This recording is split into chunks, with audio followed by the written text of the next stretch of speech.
Welcome back students आज हम MB में चैप्टर 7 की स्टडी करेंगे। The name of the chapter is be polite, विनम्र रहो। Theme being polite is very important for everyone. विनम्र रहना सभी के लिए बहुत ही महत्वपूर्ण है। Saying thank you, sorry, please and excuse me makes one's manners. Thank you, sorry, please और एक्सक्यूज मी बोलना सभी को, प्रत्येक को सभ्य बनाता है। The value for the day is being polite. Think and talk with being polite is important. Saying thank you, sorry, please and excuse me help you get along well with people. सभ्य विनम्र रहना बहुत ही महत्वपूर्ण है। Thank you, sorry, please, excuse me बोलना आपको लोगों से अच्छा व्यवहार करने में मदद करता है। You learn good manners at home. You respect your parents and teachers. You talk politely to your friends. If you do all this, you are loved by all. आप अच्छा व्यवहार घर पर सीखते हो। आप अपने माता पिता, अपने टीचर्स का सम्मान करो और अपने फ्रेंड्स से विनम्रता से बात करो। अगर आप ऐसा करते हो तो आपको सभी प्यार करते हैं। When you need something from others like a pen, you say, please give me your pen. जब आपको किसी चीज़ की ज़रूरत होती है, किसी अन्य से कोई चीज़ लेनी होती है जैसे कि एक पेन, तो आपको बोलना है please give me your pen, कृपया मुझे अपनी पेन दे दो। When anybody does something for you, you say thank you. जब कोई भी आपके लिए कुछ करता है तो आपको बोलना है थैंक यू, धन्यवाद। When you feel guilty, you say sorry. जब आपको गिल्टी फील हो रहा है, मतलब आपको बुरा महसूस हो रहा है, तो आपको सॉरी बोलना है। These words are so polite and spoken so well that everyone is ready to help you. ये शब्द विनम्र है और इन्हें बोलना आपको लोगों को आपकी मदद करने के लिए तैयार रहेंगे। मतलब आप अगर इन शब्दों को बोलेंगे तो सभी लोग आपकी मदद करने के लिए तैयार रहेंगे। Look at these pictures, this girl is polite. यह लड़की विनम्र है। एवरीबडी लाइक्स हर, सभी इसको पसंद करते हैं। This boy always fight with others. यह लड़का हमेशा सभी से लड़ता है। Nobody wants to play with him. कोई भी उसके साथ खेलना नहीं चाहता। तो हमें पॉलिट बनना चाहिए, क्योंकि जो भी पॉलिट होते हैं उन्हें सभी पसंद करते हैं। Now from story time, Joy learns his lesson. Joy was a little boy who was always rude and ill-mannered. Joy एक छोटा लड़का था जो हमेशा असभ्य और बुरा व्यवहार करता था। He pushed his friends while playing and did not bother to say sorry. वह अपने दोस्तों को, जब वह खेलता था तो वह अपने दोस्तों को धक्का दे देता था और वह सॉरी नहीं कहता था। When his parents gave him a gift, he never said thank you. Instead, he would often complain that it was not nice. जब उसके पेरेंट्स उसे कोई गिफ्ट देते थे तो वह कभी भी थैंक यू नहीं बोलता था। इसके अलावा वह उनसे कंप्लेन करता था कि वह अच्छा नहीं है। One day, Joy's father gave him a box of nails and a hammer. Joy, every time you forgot to say sorry, thank you, or Excuse me, you must hammer a nail into the fence at the back of our house.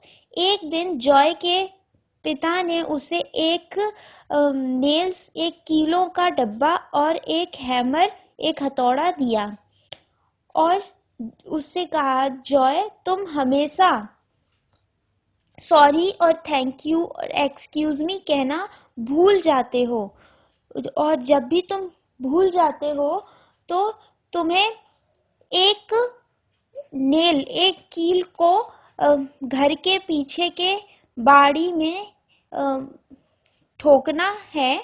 When the fence is fully covered, जब fence पूरी तरीके से covered हो जाएगी, I will tell you a secret, his father said. मैं तुम्हें एक secret बताऊंगा, उसके पिता ने कहा। Joy like this idea, Joy को यह आइडिया पसंद आया। Every time he was rude, वह हमेशा रूड था।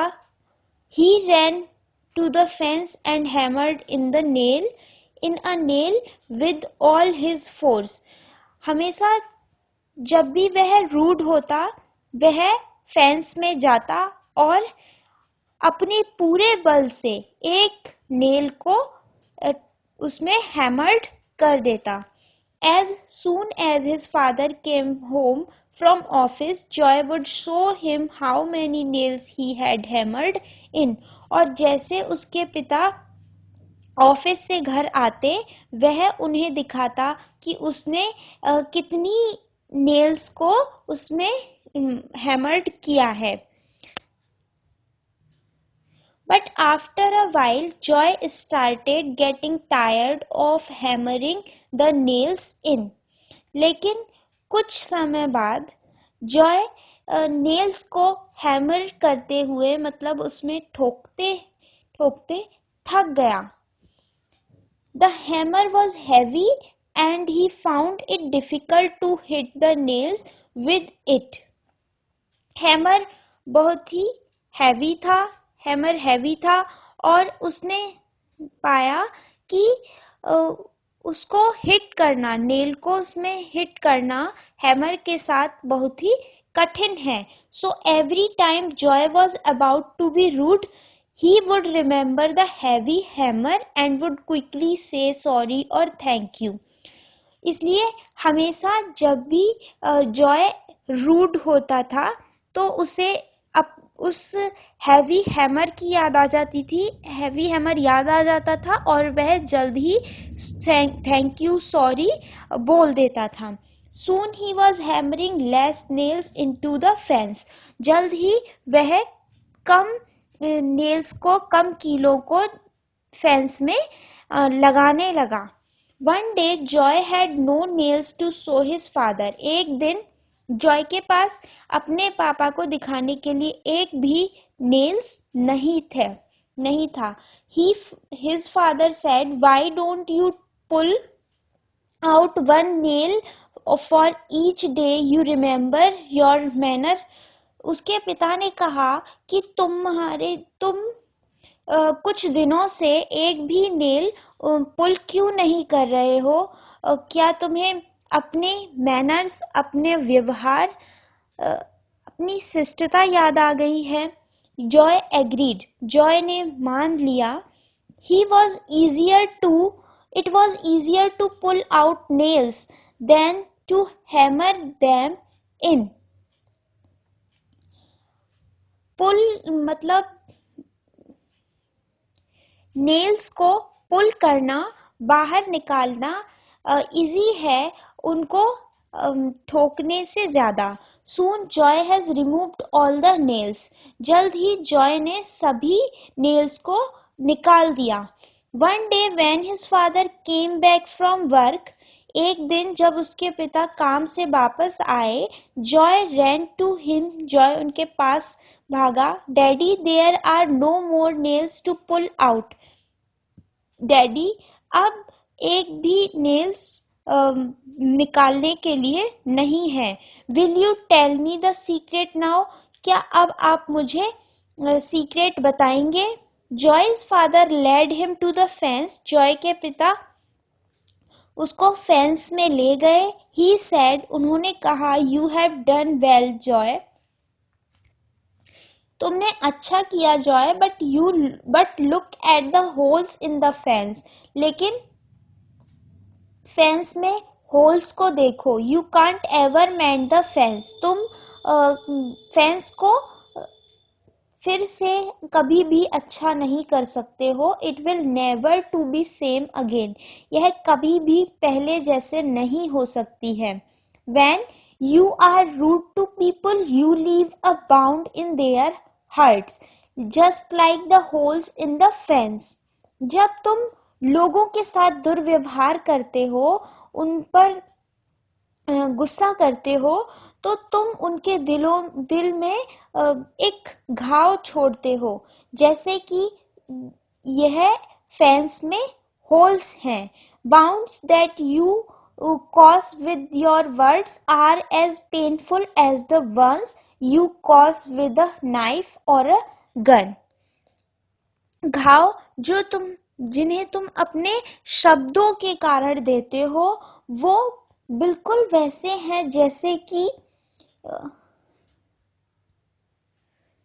कि एक नाइफ या एक गन से दिए हुए घाव का पेन होता है, उनका पेन भी बिल्कुल वैसे है।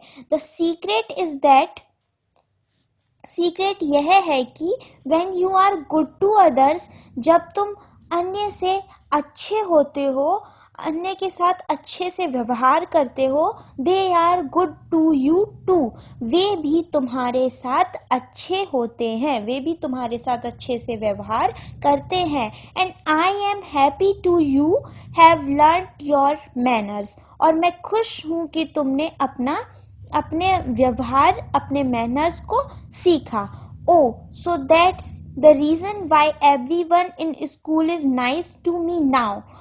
Oh, तो इसलिए कि यह कारण है क्यों लोग मेरे को अब अच्छे हैं मेरे लिए। Joy thought happily, जॉय ने खुशी से सोचा। We must be polite, हमें हमेशा विनम्र बनना चाहिए। Good manners cost us nothing, अच्छा व्यवहार हमसे कुछ भी नहीं लेता है। But they give us everything, लेकिन वे हमें सब कुछ देता है। स्टूडेंट्स, इस चैप्टर को आपको अच्छे से रीड करना है और इस चैप्टर की PDF आपको सेंड कर दी जाएगी। उसमें से आपको एक्सरसाइज वर्क को नोटबुक में नोट करना है और लर्न करना है।